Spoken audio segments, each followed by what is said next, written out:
Votre bouche est une arme. Et vous pouvez l'utiliser pour aider l'ennemi à continuer à vous détruire, l'utiliser pour entamer la nouvelle vie que Dieu a prévue pour vous. Restez avec nous dans Jouissez de votre vie.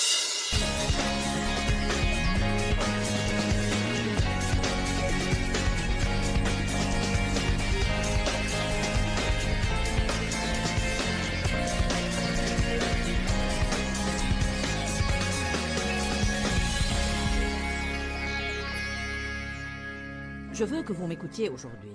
On est le produit de notre passé, mais on ne doit pas en devenir les prisonniers.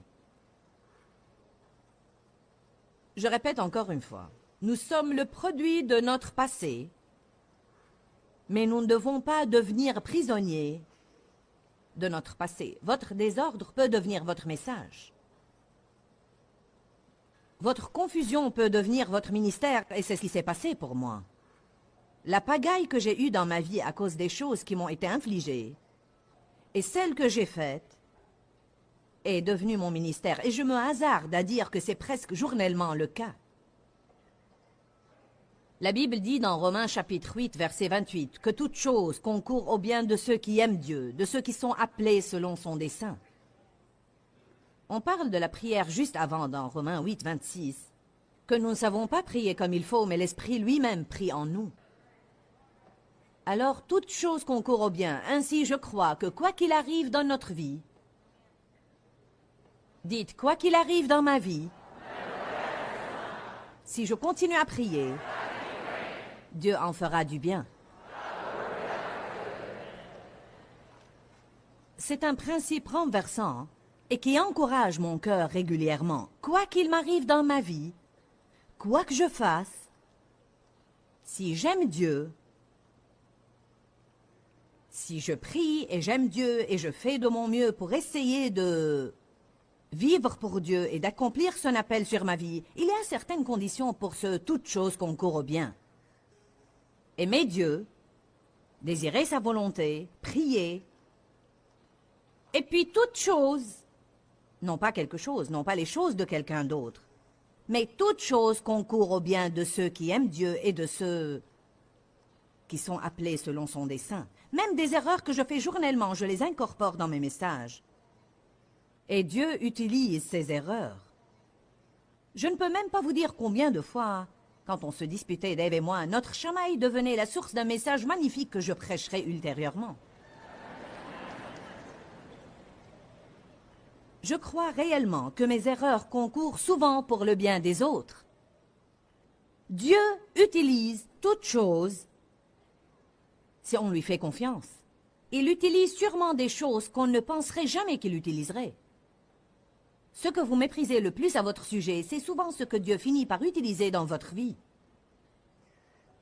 Ma voix, par exemple, est très unique et différente, et je n'aurais jamais cru que ma voix serait quelque chose que Dieu utiliserait. J'ai grandi à ne pas aimer ma voix. J'étais insécurisée à cause de ma voix parce qu'elle était différente. Et voilà qu'aujourd'hui, Dieu la diffuse partout dans le monde chaque jour. Et parce qu'elle est unique et différente, elle retient l'attention et les gens s'arrêtent pour écouter. Laissez Dieu être Dieu dans votre vie. Arrêtez de penser que Dieu n'est pas plus grand que vos erreurs et cessez de penser que Dieu n'est pas plus grand que votre passé. Votre futur commence en ce moment. Quelques questions. Y a-t-il quelqu'un ici qui a eu un mauvais départ dans la vie ?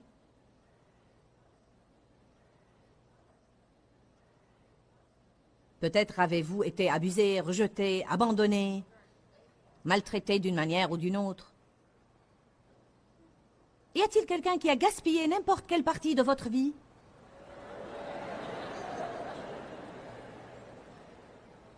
Y a-t-il quelqu'un qui a fait des erreurs que vous souhaitez que vous puissiez retourner et changer? Regardez Ecclésiaste 7:8. Mieux vaut la fin d'une chose que son commencement. Je ne vais pas lire la suite car je lis cette première phrase. Mieux vaut la fin que le commencement. Ce n'est pas si important comment on commence comparé à la façon qu'on termine. Quand je pense maintenant aux sévices que j'ai subis pendant les 23 premières années de ma vie, je me demande comment j'ai pu survivre et en arriver là où je suis aujourd'hui. Dave et moi avons fait un tour il y a quelques semaines dans le quartier où nous avions habité après notre mariage et où j'avais régulièrement des accès de colère et de rage. Jusqu'à ce point, je n'avais pas encore fait face à mon passé. Je veux dire, j'avais à peine commencé à confronter les maltraitances dans ma vie et les effets de cette violence qui sont toujours dans mon âme. Je jetais toujours le blâme sur quelqu'un d'autre pour tous mes problèmes. Je jouais encore au jeu du blâme. Je n'avais même pas commencé à faire du progrès. Nous sommes passés devant la première maison où nous avions vécu et puis devant la deuxième maison que nous avions habitée. Puis nous sommes passés devant le magasin où j'allais souvent et le petit marché où je faisais mes courses. Je me rappelle comment je poussais mes enfants dans la poussette pour monter et descendre cette rue quand j'allais faire mes courses. Nous sommes passés devant le magasin où je revendais des bouteilles vides pour acheter mes cigarettes.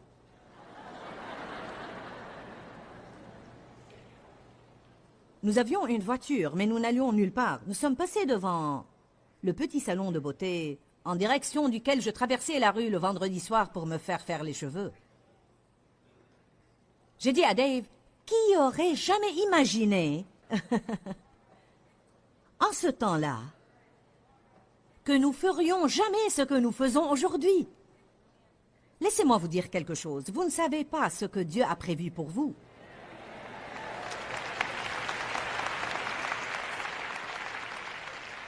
Écoutez-moi aujourd'hui, je veux que chaque personne parte d'ici encouragée.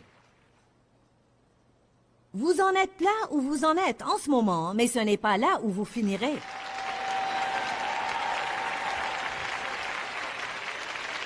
Vous avez un avenir. Dieu a un bon plan pour votre avenir. Amen. Allez à Éphésiens 2:10.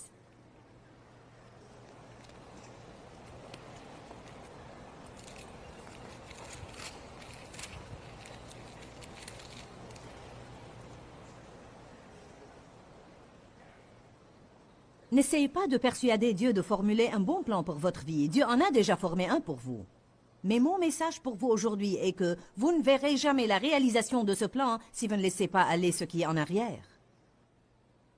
Vous devez arrêter d'en vouloir aux gens. Vous devez cesser de vous le reprocher. Vous devez décider de ne plus être amer et arrêter de vous désoler sur votre sort. Déchargez votre épaule de ce fardeau. N'ayez pas l'air innocent. Je répète, vous devez cesser de jeter le blâme sur les autres. Vous devez pardonner, pardonner complètement et libérer au Seigneur quiconque qui vous a blessé. Vous ne pouvez pas parvenir à votre avenir en traînant votre passé. La porte de votre futur n'est pas assez large pour que vous y traîniez votre passé. Laisser aller veut dire que vous n'y pensez plus et vous n'en parlez plus. Quand on dit « oubliant ce qui est en arrière », comment est-ce qu'on fait ça? Vous n'y pensez plus et vous n'en parlez plus. Vous ne pouvez pas surmonter quoi que ce soit tant que vous en parlez. Vous ne croirez jamais ce qu'ils m'ont fait. Malheureuse que je suis, pauvre de moi. Je parle de mon passé maintenant comme témoignage aux autres, mais je ne traîne pas d'anciens souvenirs en me désolant sur mon sort. Aujourd'hui est un jour nouveau. Éphésiens 2:10 dit, « Car nous sommes le propre ouvrage de Dieu, c'est lui qui nous a fait. Nous avons été récréés en Jésus-Christ, c'est-à-dire que lorsque je suis né de nouveau, je deviens une nouvelle créature. Les choses anciennes sont passées. Voici, toutes choses sont devenues nouvelles. » Vous dites, « Mais je n'agis pas encore différemment. Mes finances n'ont pas changé. J'ai toujours mal. » Oui, mais vous savez, vous avez la semence d'une nouvelle vie à l'intérieur de vous. Mais vous devez relâcher ce qui est passé. Vous devez commencer à faire les choses d'une nouvelle manière. Ce qui fait obstacle à ce que les gens entrent leur destin, l'une des choses principales qui font obstacle à ce que les gens entrent leur destin, c'est toutes ces bêtises qu'on sort de notre bouche. Votre bouche est la plus grande arme que vous avez contre l'ennemi. Votre bouche remplie de la parole de Dieu est l'arme principale que vous avez contre l'ennemi avec le nom de Jésus, la puissance de son sang et tout ça. Votre bouche est une arme. et vous pouvez l'utiliser pour aider l'ennemi à continuer à vous détruire, l'utiliser pour entamer la nouvelle vie que Dieu a prévue pour vous. Vous pouvez dire des choses comme « Je refuse de vivre dans le passé. Aujourd'hui est un jour nouveau. Je ne serai pas amer à propos du passé. Je n'aurai pas de ressentiment. » Frappez donc de ce petit pied saint les jours où cet esprit de Jérémiade se montre et vous invite à vous faire pitié. Frappez de ce petit pied saint et dites « Je ne perdrai pas cette journée en m'apitoyant sur mon sort. »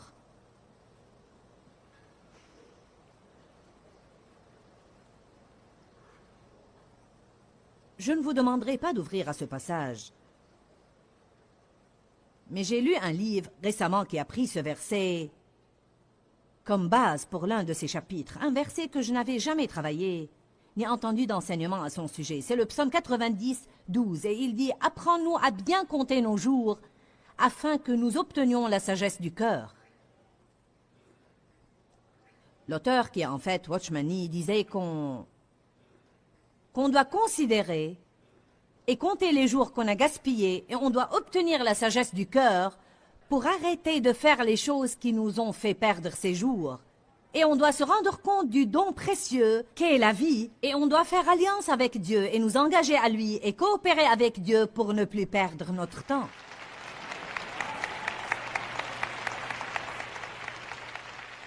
Les premiers temps de notre mariage, Dave et moi, quand je me fâchais, je ne lui adressais plus la parole pendant 3 ou 4 jours d'affilée et parfois des semaines. Je me rappelle une fois que j'étais contrariée pendant 3 jours et je ne lui adressais pas la parole, je m'assombrissais sur mon sort, tout amer envers lui. Il m'a regardé et a dit, « Ne serait-ce pas une honte tragique si Jésus revenait en ce moment et tu as totalement gaspillé le dernier jour que tu as eu ici sur terre? » Dieu n'aime pas le gaspillage. Arrêtons de gaspiller les jours qu'il nous a donnés en étant fâchés, inquiets, amers, irrités, rancuniers, offensés, en nous attristant sur notre sort. Allez, je prêche bien ce matin.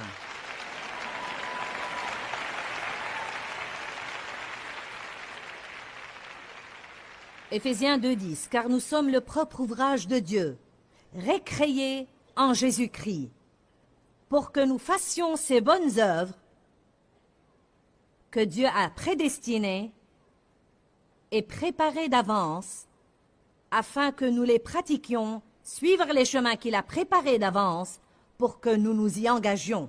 Écoutez-moi ça, vivre la bonne vie. Vivre la bonne vie qu'il a arrangée au préalable et a préparée pour que nous la vivions. Prenez Jérémie 29.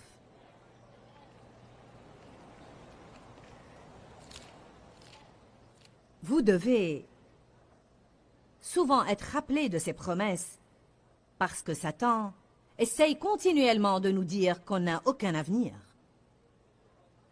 Tous les autres peuvent avoir une belle vie, mais vous jamais. Pourquoi est-ce que les autres sont bénis et pas moi?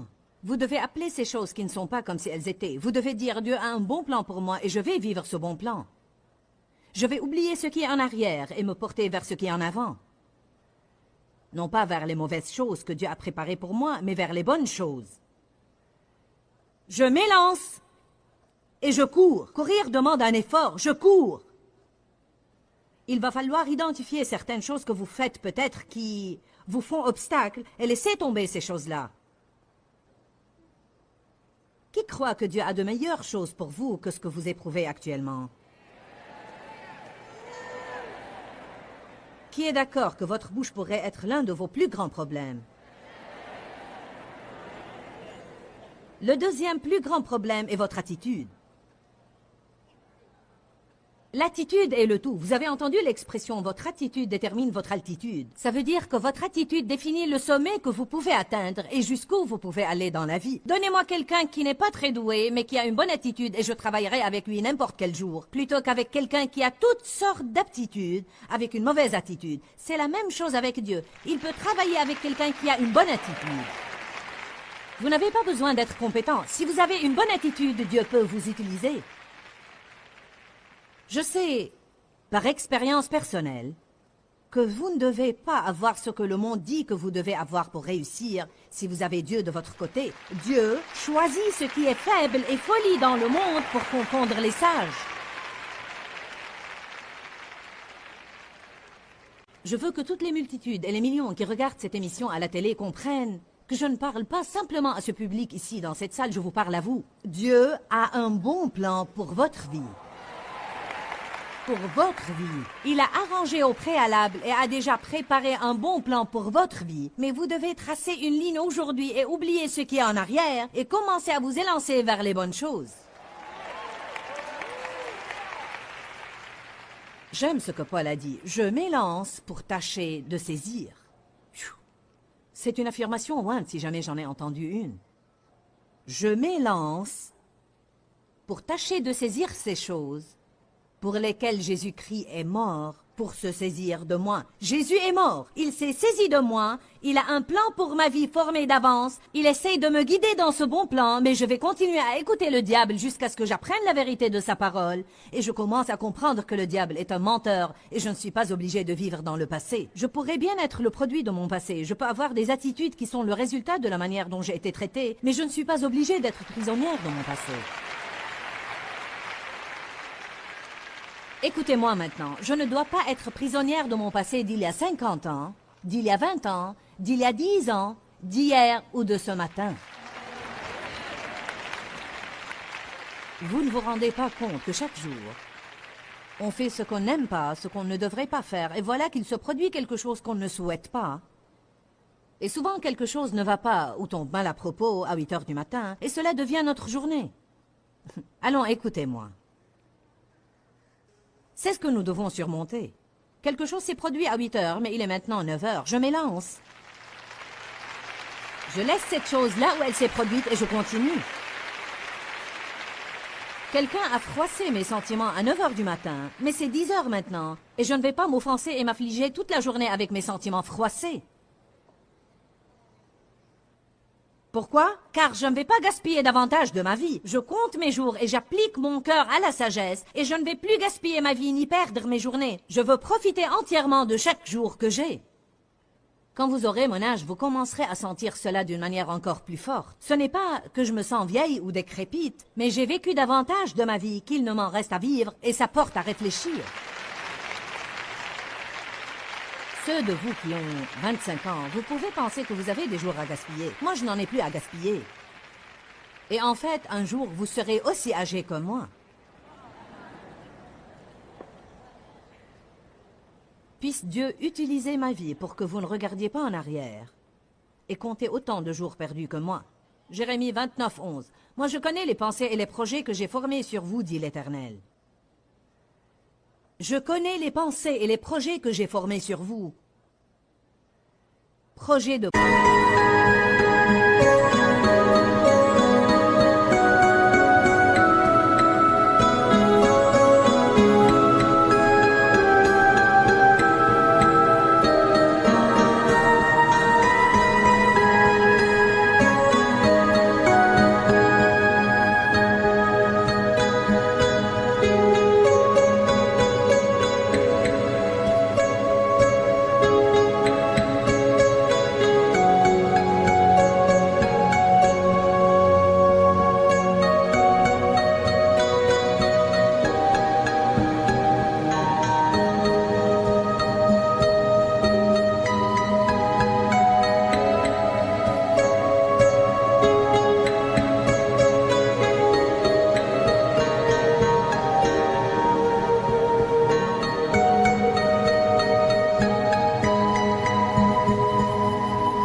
prospérité et de paix pour vous bénir et pour vous donner l'espérance. L'espérance d'un bel aboutissement. Jean 6, verset 12. Jésus donnait à manger à la multitude. Et quand il eut fini, ils avaient encore plus de morceaux qui restaient qu'ils n'en avaient au début. C'est ce qui se passe quand Dieu s'engage dans votre vie. Vous commencez avec rien, et puis vous avez encore plus de reste que ce avec quoi vous aviez commencé. Jésus a dit une chose merveilleuse à ses disciples que je veux vous dire aujourd'hui et je veux que vous compreniez le principe à l'origine. Ça m'apprend quelque chose sur le Seigneur que je dois savoir. Il a dit « Rassemblez les morceaux qui restent, de sorte que rien ne soit perdu. » Même si ma vie ou votre vie, si nous en venons au point dans notre vie où on sent comme si tout ce qui nous reste n'est qu'un tas de morceaux, un morceau de notre entendement, un morceau de nos émotions qui restent, rien qu'un peu de ceci et un peu de cela, où que vous regardiez, il semble y avoir un problème. Jésus dit, rassemblez les morceaux et apportez-les-moi, et je m'assurerai que rien de votre passé qui vous avait blessé ne sera perdu. Je l'utiliserai d'une manière ou d'une autre pour votre bien et pour le bien de quelqu'un d'autre. C'est une promesse formidable aujourd'hui. Alléluia! Eh bien, j'ai été maltraité, offrez ça à Dieu et laissez-le l'utiliser. J'ai été rejeté, offrez ça à Dieu et laissez-le l'utiliser. J'ai fait trop d'erreurs, j'ai fait ceci, et j'ai fait cela, et j'ai fait ceci, et j'ai fait cela. Il n'y a aucun espoir pour moi, j'en ai trop mal fait. Ça pourrait marcher pour toi, Joyce, tu es prédicatrice. Laissez-moi vous rappeler quelque chose, Moïse était un meurtrier. On ne pense pas à ces choses-là, on ne pense qu'au grand Moïse. Moïse était un criminel. Élie était un grand prophète, mais il a également fui devant une femme, Jézabel, et il est parti au milieu du désert et a demandé la mort. Il avait de mauvais jours. Gédéon était un lâche. David était adultère et assassin. Rahab était une prostituée, une putain. Jacob était un trompeur, un menteur, un fraudeur et un escroc. Matthieu était un collecteur d'impôts corrompu. Pierre était un homme orgueilleux qui parlait vainement. Thomas était douteur. Voilà ceux à qui j'ai pu penser ces quelques secondes. Tout ce que vous devez faire, c'est voir quelle personne Dieu a utilisée et il y a de l'espoir pour n'importe qui d'entre nous.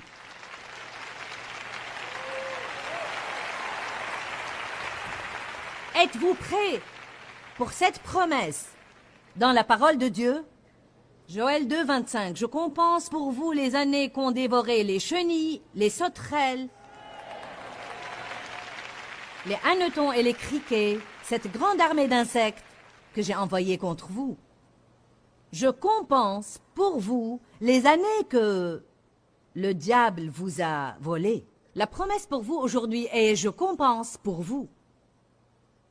Ésaïe 61, 3 est fabuleux.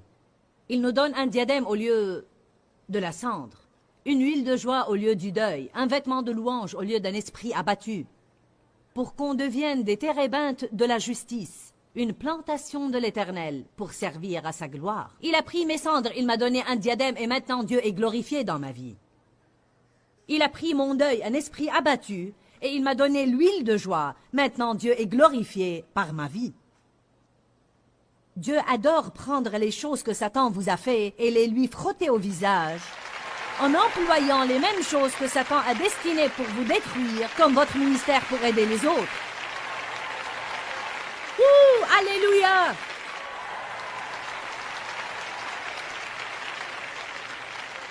Un prophète a prophétisé à quelqu'un il y a des semaines et lui a dit « Tu as été blessé, tu as souffert, ton cœur a été brisé, j'emploierai tes meurtrissures pour guérir d'autres personnes blessées. » C'est le plan de Dieu.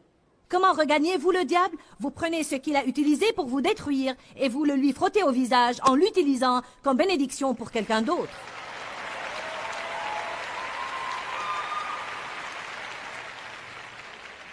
Rassemblez les morceaux, que rien ne soit perdu.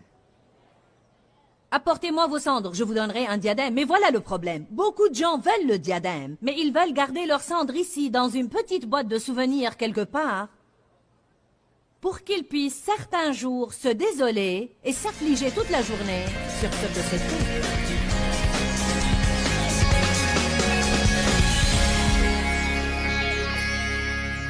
Vous savez bien que c'est vrai. Votre avenir commence aujourd'hui. Aujourd'hui, c'est le premier jour du restant de votre vie. C'est si merveilleux qu'en Christ on puisse avoir de nouveaux commencements. Nous sommes des produits de notre passé, mais nous ne devons pas devenir les prisonniers de notre passé. Prenez une décision de cesser de gaspiller vos journées. Ne soyez pas déprimés, découragés, écrasés, désespérés, parce que c'est une perte du temps que Dieu vous a donné. Pourquoi Seigneur, pourquoi? Dans ce livret, Joyce Meyer nous enseigne à travers la parole comment être délivré de la confusion. Pour obtenir ce livret gratuitement, écrivez-nous à Joyce Meyer, boîte postale 40095-6300, Larnaca, Chypre.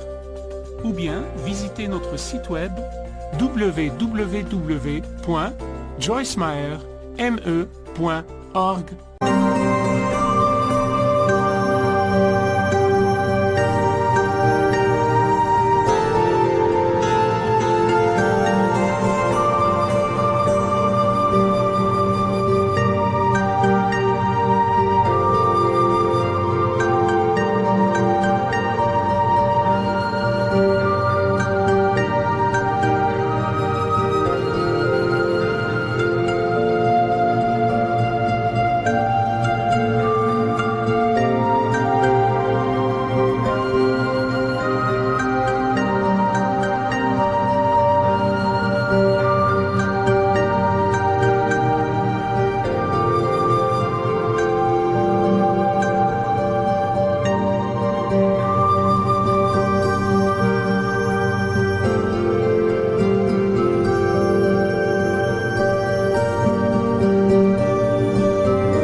/fr.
กำลังไว้